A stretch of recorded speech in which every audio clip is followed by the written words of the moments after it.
হযরত আবু হুরায়রা রাদিয়াল্লাহু তাআলা আনহু তিনি বলেন, আল্লাহর কসম, যিনি ছাড়া আর কোনো মাবুদ নেই, অনেক সময় এমন হতো যে ক্ষুধার যন্ত্রণায় আমাদের অবস্থা এমন হতো যে উপর হয়ে জমিনে শুয়ে থাকতাম। আবার অনেক সময় ক্ষুধার যন্ত্রণায় পেটে পাথর বেঁধে রাখতাম। একদিন ক্ষুধার যন্ত্রণা সহ্য করতে না পেরে আমি রাসূল করিম সাল্লাল্লাহু আলাইহি সাল্লাম এবং সাহাবীদের যাতায়াতের পথে আমি বসেছিলাম। উদ্দেশ্য ছিল যেন তারা যেন আমাকে তৃপ্তি সহকারে খাওয়ায়। এই উদ্দেশ্যে আমি রাস্তায় বসে থাকলাম। এমন সময় হযরত আবু বকর রাদিয়াল্লাহু তাআলা আনহু সেই রাস্তা দিয়ে হেঁটে যাচ্ছিলেন। আমি হযরত আবু বকরকে কোরআনের একটি আয়াত সম্পর্কে প্রশ্ন করলাম। প্রশ্ন করার উদ্দেশ্য ছিল যেন তিনি আমাকে আমার অবস্থা বুঝতে পারে এবং তিনি আমাকে তৃপ্তি সহকারে খাওয়াবেন। হযরত আবু বকর রাদিয়াল্লাহু তাআলা আনহু যখন যাচ্ছিলেন আমি তাকে প্রশ্ন করলাম, কিন্তু তিনি চলে গেলেন।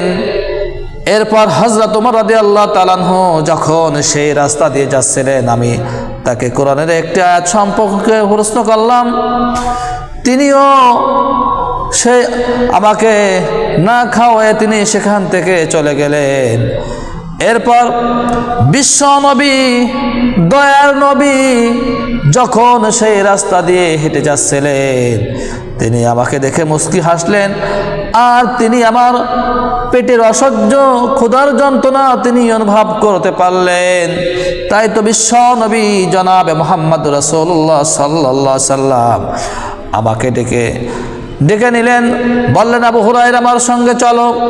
বিশ্ব নবী সাল্লাল্লাহু আলাইহি সাল্লাম বাড়ির দিকে রওনা হলেন, আবু বকরও তার সঙ্গে রওনা হলেন। নবীজি ঘরে প্রবেশ করলেন। ঘরে প্রবেশ করে একটি দুধ ভর্তি একটি পেয়ালা তিনি দেখতে পেলেন। জিজ্ঞাসা করা হলো, কে এই দুধটি দিয়েছে? তখন নবীজিকে বলা হলো, আপনাকে কেউ হাদিয়া দিয়েছে। নবীজি আবু হুরায়রাকে বললেন, ও আবু হুরায়রা, তুমি আহলে সুফফাদেরকে ডেকে নিয়ে এসো। হযরত আবু হুরায়রা রাদিয়াল্লাহু তাআলা আনহু আহলে সুফফাদেরকে ডেকে নিয়ে আসলেন। তারা ভিতরে প্রবেশ করলেন। দয়ার নবী বিশ্ব নবী হযরত আবু হুরায়রাকে বললেন, আবু হুরায়রা, আহলে সুফফাদেরকে এই দুধ থেকে পান করাও। হযরত আবু হুরায়রা তিনি মনে মনে চিন্তা করলেন যে সামান্য দুধ, এই দুধটুকু আমার জন্য তো যথেষ্ট ছিল। যদি আমাকে একা দেয়া হতো তাহলে আমি তৃপ্তি সহকারে রেখে আমি কিছুটা শক্তি অর্জন করতে পারতাম। কিন্তু দয়ার নবী বিশ্ব নবী আবু হুরায়রাকে বললেন, আবু হুরায়রা, আহলে সুফফাদেরকে পান করাও। বিশ্ব নবীর আদেশ হলো। হযরত আবু হুরায়রা আহলে সুফফাদেরকে ডাকলেন, তাদেরকে দিলেন, তাদেরকে বললেন, তোমরা এখান থেকে তৃপ্তি সহকারে পান করো। একে একে সবাই তৃপ্তি সহকারে সেই দুধ পান করলেন। এরপর বিশ্ব নবী আবু হুরায়রাকে বলেন, ও আবু হুরায়রা, এখন তো তুমি আর শুধু আমি অবশিষ্ট আছি। হযরত আবু হুরায়রা বললেন, ইয়া রাসূলুল্লাহ, ঠিক আমরা দুইজন বাকি আছি। নবীজি আবু হুরায়রাকে বললেন, ও আবু হুরায়রা, এখন তুমি তৃপ্তি সহকারে এই দুধ থেকে পান করো। হযরত আবু হুরায়রা রাদিয়াল্লাহু তাআলা আনহু তিনি সেখান থেকে কিছু খেলেন। নবীজি আবার তাকে বললেন, আবার খাও। তিনি আবার খেলেন। নবীজি তাকে আবার বললেন, আবার পান করো। হযরত আবু হুরায়রা তৃপ্তি সহকারে তিনি এমনভাবে পান করলেন যে এরপর বিশ্ব নবী যখন তাকে আবার পান করতে বললেন, আবু হুরায়রা নবীজিকে বললেন, ইয়া রাসূলুল্লাহ, সেই সত্যের কসম যিনি আপনাকে সত্য ধর্ম সহ দুনিয়ায় প্রেরণ করেছে, আল্লাহর কসম করে বলতেছি, আমার পেটে আর বিন্দু মাত্র জায়গা নেই যে দুধ পান করব। এরপর বিশ্ব নবী জনাবে মুহাম্মদ রাসূলুল্লাহ সাল্লাল্লাহু আলাইহি সাল্লাম বিসমিল্লাহ আলহামদুলিল্লাহ বলে বাকি যতটুকু দুধ ছিল আল্লাহর হাবিব তিনি পান করলেন। এই হচ্ছে আমার বিশ্ব নবীর আত্মত্যাগ।